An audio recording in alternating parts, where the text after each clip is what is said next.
ओम शांति। 17 अक्टूबर 2023। आज की मुरली के कुछ मुख्य पॉइंट्स है। बाबा कहते, बच्चे तुम्हारा अपना खुद का रथ है, पर मुझे ब्रह्मा का अनुभवी रथ उधार लेना पड़ता है। बाबा कहते कि तुम बच्चे जब निश्चय से बाबा कहते हो तो तुम बच्चे मेरे ही बन जाते हो। अब तुम्हें अशरीरी बनने का अभ्यास करना है। बाप समान सर्विस करो। फिर बाबा कहते कि पढ़ाई बहुत मज़े की है तो उसे उसी मज़े से व रमणीकता से पढ़ो। तो सुनते हैं आज के मुरली के मधुर महावाक्य। मीठे बच्चे, तुम आत्माओं को अपना अपना रथ है। मैं हूँ निराकार, मुझे भी कल्प में एक ही बार रथ चाहिए। मैं ब्रह्मा का अनुभवी वृद्ध रथ उधार लेता हूँ। प्रश्न, किस निश्चय के आधार पर शरीर का भान भूलना अति सहज है? उत्तर, तुम बच्चों ने निश्चय से कहा, बाबा हम आपके बन गए, तो बाप का बनना माना ही शरीर का भान भूलना। जैसे शिव बाबा इस रथ पर आता और चला जाता, ऐसे तुम बच्चे भी प्रैक्टिस करो इस रथ पर आने जाने की। अशरीरी बनने का अभ्यास करो। इसमें मुश्किल का अनुभव नहीं होना चाहिए। अपने को निराकारी आत्मा समझ बाप को याद करो। गीत ओम नमः शिवाय। ओम शांति। शिव बाबा बच्चों को इस ब्रह्मा के रथ द्वारा समझाते हैं कि क्योंकि बाप बच्चों से ही पूछते हैं, मुझे अपना रथ तो है नहीं, मुझे रथ तो जरूर चाहिए। जैसे तुम हर एक आत्मा को अपना अपना रथ है ना। ब्रह्मा विष्णु शंकर को भी सूक्ष्म शरीर है ना। लक्ष्मी नारायण आदि सब आत्माओं को शरीर रूपी रथ है जरूर, जिसको अश्व कहते हैं। है तो मनुष्य ना। मनुष्यों की ही बातें समझाई जाती है, जानवरों की बातें जानवर जाने। यहाँ तो मनुष्य सृष्टि है, तो बाप भी मनुष्यों को बेट समझाते हैं। मनुष्यों में भी जो आत्मा है उनको बेट समझाते हैं। डायरेक्ट पूछते हैं, तुम हर एक को अपना अपना शरीर है ना। हर एक आत्मा शरीर लेती और छोड़ती है। मनुष्य तो कह देते कि आत्मा 84 लाख जन्म लेती है। यह भूल है, जबकि तुम 84 जन्म लेकर ही बिल्कुल फां हो गए हो, अर्थात थक गए हो। कितने तंग हो गए हो, तो 84 लाख जन्मों की तो बात ही नहीं। यह है मनुष्यों के गपोड़े। तो बाप समझाते हैं, तुम आत्माओं का भी अपना अपना रथ है। मुझे भी तो रथ चाहिए ना। मैं तुम्हारा बेहद का बाप हूँ। गाते भी हैं, पतित पावन ज्ञान का सागर। तुम और कोई को पतित पावन नहीं कहेंगे, लक्ष्मी नारायण आदि को भी नहीं कहेंगे। पति सृष्टि को पावन बनाने वाला, अर्थात पावन सृष्टि स्वर्ग का रचयिता परमपिता परमात्मा बिगर कोई हो नहीं सकता। सुप्रीम फादर वही है। बाप जानते हैं तुम नंबरवार पत्थर बुद्धि से पारस बुद्धि बन रहे हो। बाहर वाले मनुष्य यह नहीं जानते। तो बाप समझाते हैं, मुझे भी जरूर रथ तो चाहिए ना। मुझे पतित पावन को जरूर पतित दुनिया में आना पड़े ना। प्लेग भी बीमारी होती है तो डॉक्टर को प्लेगियों के पास आना पड़ेगा। बाप कहते हैं, तुम्हारे में 5 विकारों की बीमारी आधा कल्प की है। मनुष्य तो दुख देने वाले हैं। इन 5 विकारों से तुम बिल्कुल ही पतित बन गए हो। तो बाप समझाते हैं, मुझे पतित दुनिया में ही आना पड़े ना। पतित को ही भ्रष्टाचारी कहा जाता है, पावन को श्रेष्ठाचारी कहेंगे। बरोबर तुम्हारा भारत पावन श्रेष्ठाचारी था। लक्ष्मी नारायण का राज्य था, जिसकी ही महिमा गाते हो सर्वगुण संपन्न। वहाँ सब सुखी थे। यह तो कल की बात है। तो बाप कहते हैं, मैं आऊँ तो कैसे आऊँ, किसके शरीर में आऊँ? पहले तो मुझे प्रजापिता चाहिए। सूक्ष्म वतनवासी को यहाँ कैसे ले आ सकता? वह तो फरिश्ता है ना, उनको पति दुनिया में ले आऊँ, यह तो दोष हो जाए। कहेंगे मैंने क्या गुनाह किया? बाप बड़ी रमणीक बातें समझाते हैं। समझेगा वही जो बाप का बना होगा। घड़ी घड़ी बाप को याद करता रहेगा। बाप कहते हैं, मैं आता ही तब हूँ जब धरती पर पाप बढ़ जाता है। कलयुग में मनुष्य कितने पाप करते हैं? तो बाप पूछते हैं, बच्चे बताओ मैं आऊँ तो किस तन में आऊँ? मुझे चाहिए भी ज़रूर वृद्ध अनुभवी रथ। यह जो मैंने रथ लिया है बरोबर इनके बहुत गुरु किए हुए हैं। शास्त्र आदि पढ़ा हुआ है, यह भी लिखा हुआ है ना कि बहुत पढ़ा हुआ था। अर्जुन की बात नहीं, मुझे कोई अर्जुन व कृष्ण का रथ थोड़े ही चाहिए। मुझे तो चाहिए ब्रह्मा का रथ। उनको ही प्रजापिता कहेंगे, कृष्ण को तो प्रजापिता नहीं कहेंगे। बाप को तो ब्रह्मा का ही रथ चाहिए जिससे ब्राह्मणों की प्रजा रचे। ब्राह्मणों का है सर्वोत्तम कुल।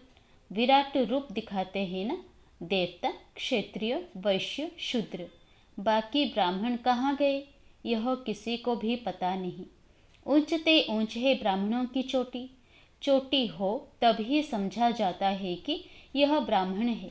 सच्ची सच्ची चोटी तो तुम्हारी है। तुम राज ऋषि हो, बड़ी चोटी वाले। ऋषि उनको कहा जाता जो पवित्र रहते हैं। तुम हो राजयोगी, राज ऋषि। राजाई के लिए तपस्या कर रहे हो। वो हो मुक्ति के लिए हठयोग की तपस्या करते हैं। तुम जीवन मुक्ति राजाई के लिए राजयोग की तपस्या कर रहे हो। तुम्हारा नाम ही है शिव शक्ति। शिव बाबा तुम्हें रीइंकार्नेट करते हैं तो तुम फिर से भारत में जन्म लेते हो। जन्म लिया है ना, कोई कोई ने भल जन्म लिया है, परंतु समझते नहीं कि हम शिव बाबा के बने हैं। उनके पास जन्म लिया है। अगर ऐसा समझें तो शरीर का भान बिल्कुल ही निकल जाना चाहिए। जैसे शिव बाबा निराकार इस रथ में है, तुम भी अपने को निराकार आत्मा समझो। बाप कहते हैं, बच्चे मुझे याद करो, अब वापस घर चलना है। तुम तो पहले अशरीरी थे, फिर देवी देवता का शरीर लिया, फिर क्षत्रिय शरीर, फिर वैश्य शरीर, फिर शूद्र शरीर लिया। अभी फिर तुम अशरीरी बनो। तुम मुझ निराकार को ही कहते हो बाबा। अभी हम आपके बने हैं, हमको वापस जाना है। देह को तो ले नहीं चलना है। हे आत्माएं, अब मुझ बाप को और स्वीट होम को याद करो। मनुष्य जब विलायत से लौटते हैं तो कहते हैं चलो अपने स्वीट होम भारत में चले, जहाँ जन्म लिया था वहाँ लौटें। मनुष्य मरते हैं तो जहाँ जन्म लिया था उनको वहाँ ले जाते हैं। समझते हैं भारत की मिट्टी का बना हुआ है तो वह मिट्टी भारत में ही छोड़े। बाप कहते हैं, मेरा जन्म भी भारत में है। शिव जयंती भी मनाते हो। मेरे नाम तो ढेर रख दिए हैं। कहते हैं हर हर महादेव। सबके दुख काटने वाला वह भी मैं ही हूँ। शंकर नहीं है, ब्रह्मा सर्विस पर हाजिर है। और फिर जो स्थापना करते हैं वही विष्णु के 2 रूप से पालना करेंगे। मुझे प्रजापिता ब्रह्मा जरूर चाहिए। आदिदेव का बरोबर मंदिर भी है।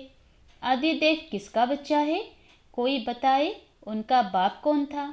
आदिदेव प्रजापिता ब्रह्मा है, उनका बाप है शिव। यह जगत पिता जगत अम्बा का यादगार मंदिर है। इस आदिदेव ब्रह्मा के रथ में बाप ने बैठ ज्ञान सुनाया है। कोठरी में सब बच्चे बैठे हैं। सभी का मंदिर तो नहीं बनाएंगे। मुख्य है 108 की माला, तो 108 कोठरियाँ बना दी है। 108 की ही पूजा होती है। मुख्य है शिव बाबा, फिर ब्रह्मा सरस्वती युगल। वो शिव बाबा है फूल, उनको अपना शरीर नहीं है। ब्रह्मा सरस्वती को अपना शरीर है। माला शरीरधारियों की बनी हुई है। सब माला को पूजते हैं, पूजकर पूरा करेंगे, फिर शिव बाबा को नमस्कार करेंगे, माथा झुकाएंगे, क्योंकि उसने इन सबको पति से पावन बनाया है, इसीलिए पूजी जाती है।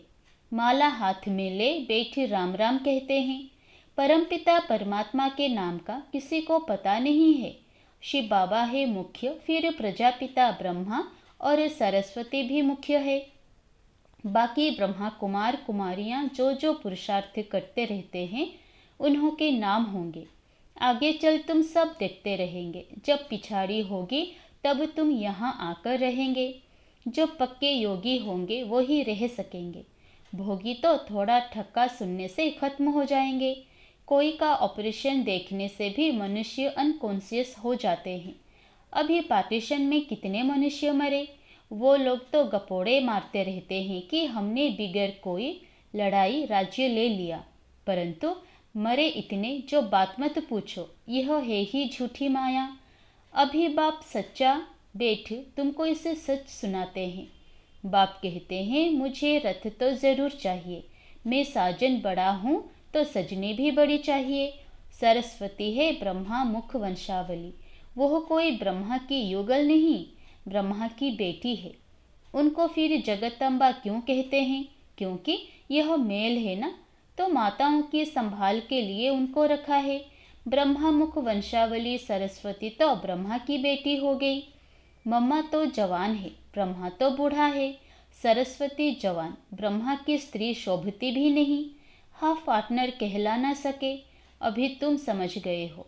तो बाप कहते हैं मुझे इस ब्रह्मा का शरीर लोन लेना पड़ता है।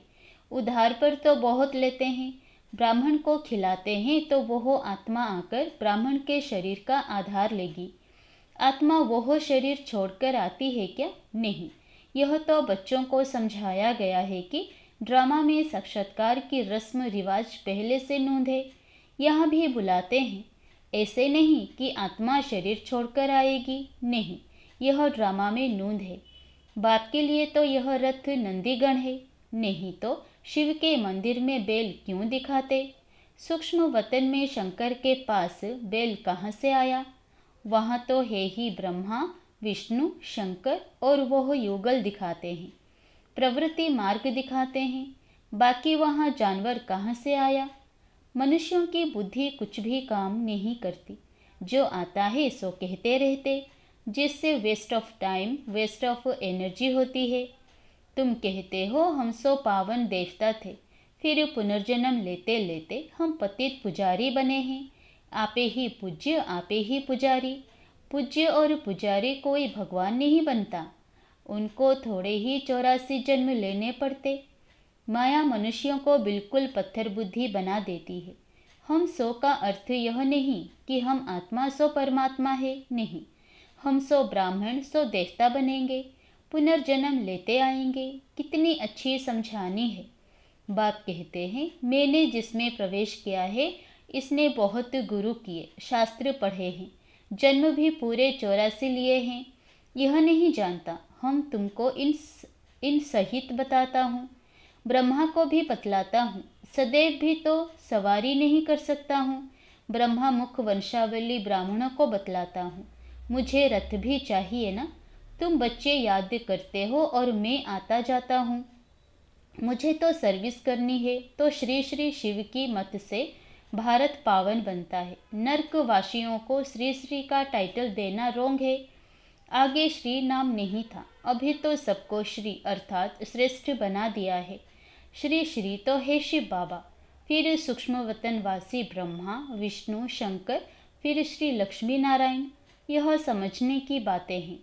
नॉलेज बड़ी मज़े की है, परंतु कोई कोई पढ़ते पढ़ते रफ चक्कर हो जाते हैं। माया हाथ छुड़ा देती है। दुकान भी नंबरवार हैं। बड़ी दुकान में ज़रूर अच्छे सेल्समैन होंगे, छोटे छोटे में कम होंगे। तो बड़ी दुकान पर जाना चाहिए जहाँ महारथी हो। माताओं को तो टाइम बहुत रहता है, पुरुषों को धंधा आदि करना है तो बिजी रहते हैं। माताएं तो फ्री हैं, खाना पकाया बस, वह तुम पर फिर बंधन डालते हैं। सुनते हैं ब्रह्मा कुमारियों पास जाने से विषय बंद हो जाएगा तो रोकते हैं। शिव बाबा ऐसे तिरकनी व फिसलने वाली चीज़ है जो घड़ी घड़ी भूल जाती है। बाप बिल्कुल सहज रास्ता बताते हैं कि मुझे याद करो तो तुम्हारे पाप भी कट जाएंगे और मेरे पास भी आ जाएंगे। याद नहीं करेंगे तो पाप भी नहीं कटेंगे और साथ भी नहीं ले जाऊंगा, फिर सजा खानी पड़ेगी। भक्ति मार्ग में छाछ पीते आए, मक्खन तो तुमने सतयुग त्रेता में खाकर पूरा कर दिया, बाकी पीछे छाछ रह जाती है। छाछ भी पहले अच्छी मिलती, फिर पानी मिलता है। सतयुग त्रेता में घी दूध की नदी बहती है। अभी तो घी कितना महंगा हो गया है। अच्छा, माता पिता बाप दादा का मीठे मीठे सिकिलधे बच्चों प्रति याद प्यार और गुड मॉर्निंग। रूहानी बाप की रूहानी बच्चों को नमस्ते। धारणा के लिए मुख्य सार। पहला, राजऋषि बन तपस्या करनी है। पूजनीय माला में आने के लिए बाप समान सर्विस करनी है। पक्का योगी बनना है। दूसरा, नॉलेज बड़ी मज़े की है, इसीलिए रमणीकता से पढ़ना है, मूंझना नहीं है। वरदान, वैरायटी अनुभूतियों द्वारा सदा उमंग उत्साह से भरपूर रहने वाले विघ्नजीत भव। रोज़ अमृत वेले सारे दिन के लिए वैरायटी उमंग उत्साह की पॉइंट्स बुद्धि में इमर्ज करो। हर दिन की मुरली से उमंग उत्साह की पॉइंट्स नोट करो। वह वैरायटी पॉइंट्स उमंग उत्साह बढ़ाएगी। मनुष्य आत्मा का नेचर है कि वैरायटी पसंद आती है, इसलिए चाहे ज्ञान की पॉइंट मनन करो या रुझान करो, वैरायटी रूप से जीरो बन अपने हीरो पार्ट की स्मृति में रहो तो उमंग उत्साह से भरपूर रहेंगे और सब विघ्न सहज समाप्त हो जाएंगे। स्लोगन, अपनी अवस्था को ऐसा शांत चित्त बना लो जो क्रोध का भूत दूर से ही भाग जाए। अच्छा, ओम शांति।